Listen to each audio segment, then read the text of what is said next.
Hey there, my name is Kelly Dale with Off the Beaded Path. Last week I showed you how to do twisted herringbone stitch and it was really cool. People really liked it. So today we're going to continue with herringbone stitch and I'm going to teach you how to make herringbone stitch bead caps. Sometimes we know metal bead caps just don't cut it and you wish you had something else. So we're going to do bead caps. The cool thing about this project is that literally you use 2 colors of size 15 seed beads and it takes very, very minimal beads. It takes about 14 inches of thread to make one bead cap. Of course, it doesn't actually take that much, but it's a little bit easier to do with the 14 inches. Today, with this bead cap, you're going to learn how to do it, but then next week I'm going to show you a project where we're going to incorporate the bead cap and the beads and some more herringbone stitch to make a really cool project. So I'm going to go ahead and start out with 14 inches, and I'm actually using a different thread today. I'm using a thread called 1G thread, as in the letter G. Here we go. This is by the Toho company. And I'm really liking it so far. I've only played with a couple of projects with it, but it's like Nymo. It's a nylon thread, but this is kind of already pre-waxed and it doesn't knot very easily as far as like when you're working with it. So it's really great. I've done, like I said, a couple of projects with it. I've been working with these bead caps with it and I'm really enjoying it. So I'll tell you more about that, but I'm going to use that, but you can use your fire line. You'll want to use a 6-pound fire line with a size 12 beading needle. So go ahead and get your beads together and we'll get started. So today I'm going to be using 2 colors. I'm going to be using the one I call A, which is this is the Toho Starlight, and then I'm going to be using a B, which is the Topaz Line Seafoam, and it's going to make the gold is going to be the herringbone, and which is A, and my B is going to be the increases for the herringbone. So I'm going to start out, I'm mainly going to be using my A's for the first 2 rows. And your first row starts out with ladder stitch. So I'm going to take these 2 A's and I'm going to pull them down. Leave myself a little bit of a tail, and I'm going to go back up through the first A that I added again and pull that through, and then I'm going to go down through the B, or the A, the second A, which is the second bead here. I'm going to pick up an A, I'm going to go down through the second A that I added, and then up through the third A. Pick up 1 A. I'm going to go back up through the third A, pull the thread through, and then go down through the 4th A. Thread on 1 A. I'm going to come right back down through the 4th A again, and then up through the 5th A. Pick up 1 A. I'm going to go back up through the 5th A and then down through the 6th A. At this point, I'm going to fold the piece together so that the first A, where my tail thread is coming out, touches the 6th A, which is where my working thread is coming out. I'm going to go back up through, let me hold the tail here. I'm going to go back up through the first A, down through the 6th A, and then back up through the first A again. And at this point you have your short tail thread coming out of the bottom and your working thread coming out of the top.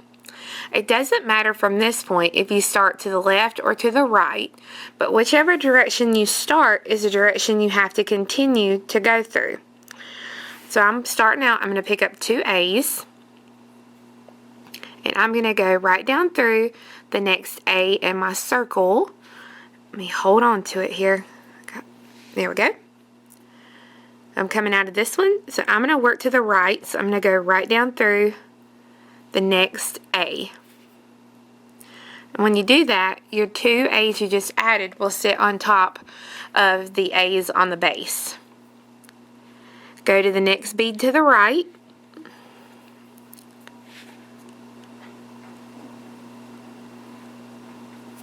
And go up through the next A. Pick up 2 A's. Go down through the next A.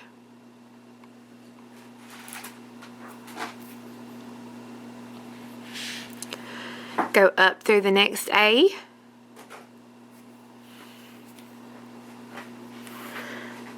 Pick up 2 A's.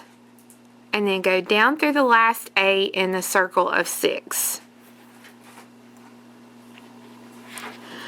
You know you're back to the beginning because your first bead on your ring is where your tail thread is coming out. So I'm going to go up through the 2 beads that are in that stack. That finishes out the row and steps up to start the next row.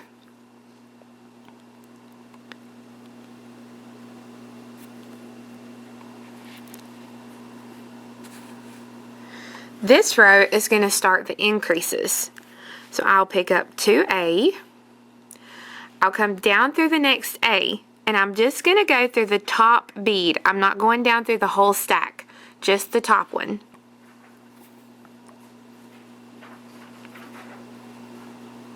I'm ready to start the increase. I'm going to pick up 1B, and I'm going to go up through the next A. And remember, you're just going through the top bead, not the whole stack.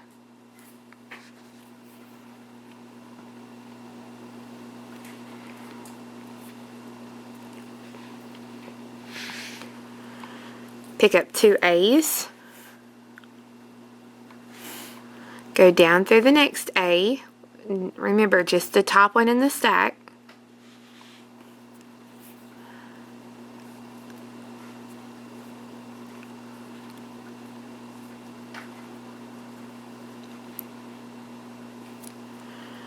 Pick up 1B and go up through the next A.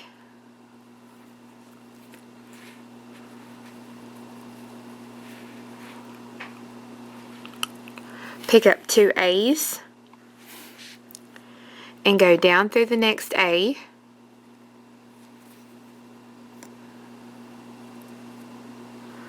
And then I'm going to pick up a B. And I know I'm back to my beginning because here's the tail thread. So I'm going to go up through the top 2 A's in that stack. You're always going through the top 2. So when you look down from the top viewpoint, you can see that you have 3 increases here, 1, 2, and 3. We're going to do another row, but this time instead of picking up 1B, we're going to pick up 2. So we start out the row with our A's, so we do 2 A's and go down through the next A. We're going to do 2 B's and go up through the next A.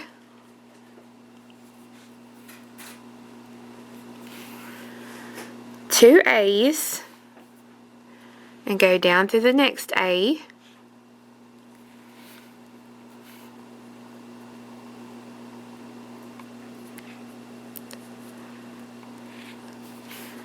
Two B's and go through the next A.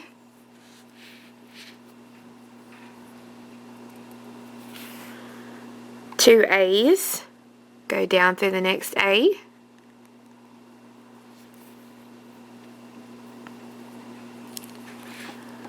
And 2 B's.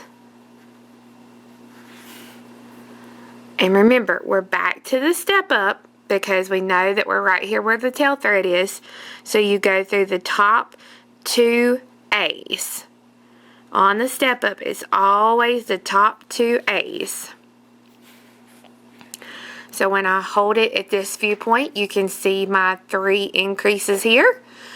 And this time we're going to do the same thing, but we're going to pick up 3 beads in this row. So we'll start out with the 2 A's. Go down through the next A.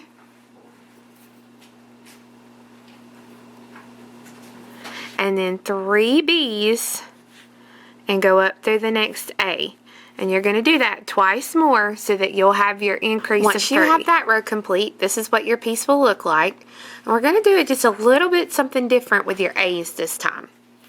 On this row, we're going to pick up 1 A and we're going to go down through the next A. So we're not picking up 2, just 1. Thread on 4 B and go up through the next A.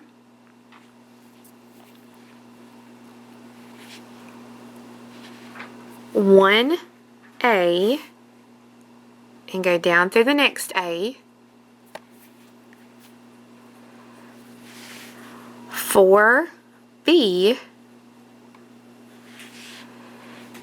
and go up through the next A.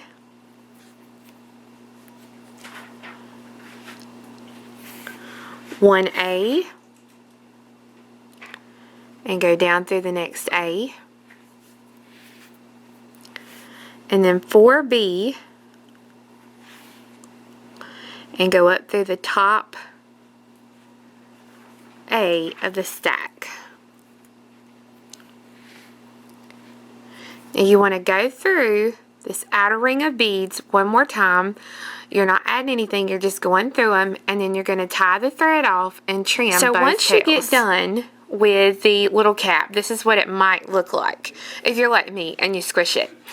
One way that you can fix the little squishiness look is to take a pencil or something like that and stick it through the tube or stick it through the little piece, and when you do that, it will round it back out for you and pop everything out and make it look nice and pretty, like a little tiny pyramid almost.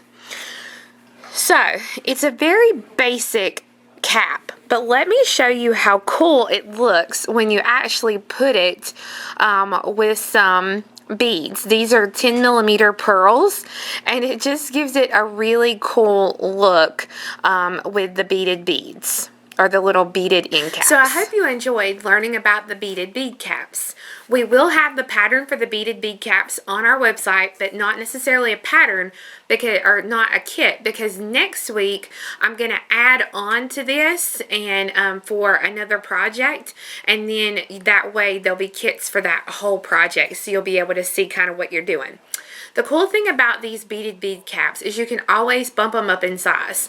I use size 15C beads, but you can use like 2 11s or 2 8s, or you could always use the 11s for the herringbone part and the B, or like a 15, for your increases. There's a lot of ways that you can play with this pattern.